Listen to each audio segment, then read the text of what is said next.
Alors, donc soit x1, x2, xn, n variables aléatoires identiques et indépendantes qui suivent la même loi que la variable aléatoire. Quand x, on dit souvent que c'est un échantillon de taille n.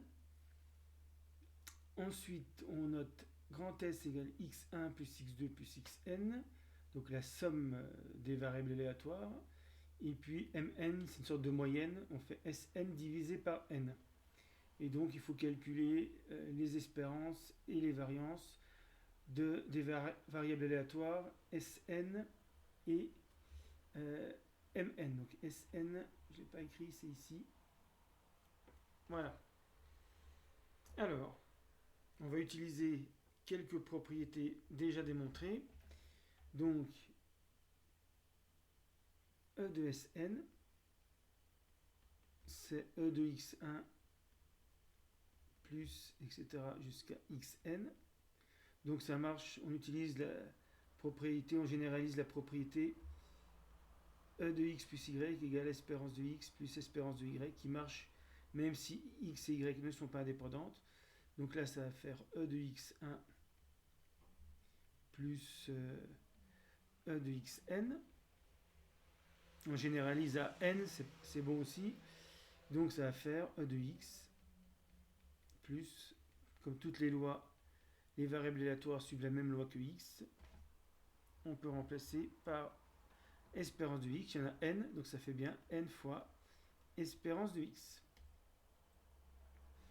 Alors, pour la variance, là, il faut utiliser le fait qu'elles sont indépendantes.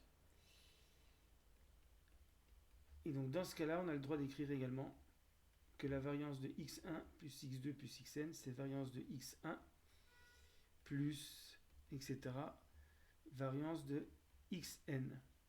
Donc, comme toutes les lois sont identiques, toutes les variables aléatoires suivent la même loi, celle de x, on peut remplacer par v de x plus v de x, et donc n fois v de x. Donc, une fois qu'on a les propriétés, c'est pas très compliqué. Ensuite, pour la moyenne, donc, c'est une variable aléatoire qui s'obtient en divisant la somme par n. Donc, on a vu propriété, par exemple, E de AX plus B, ou E de AX tout court, c'est A, E de X plus B. Donc là, il suffit de prendre A égale 1 sur n, B égale 0, ça fait 1 sur n, espérance de Sn, et qui était n, espérance de x sur donc n, et ça donne espérance de x. Et puis pour la variance, là on va utiliser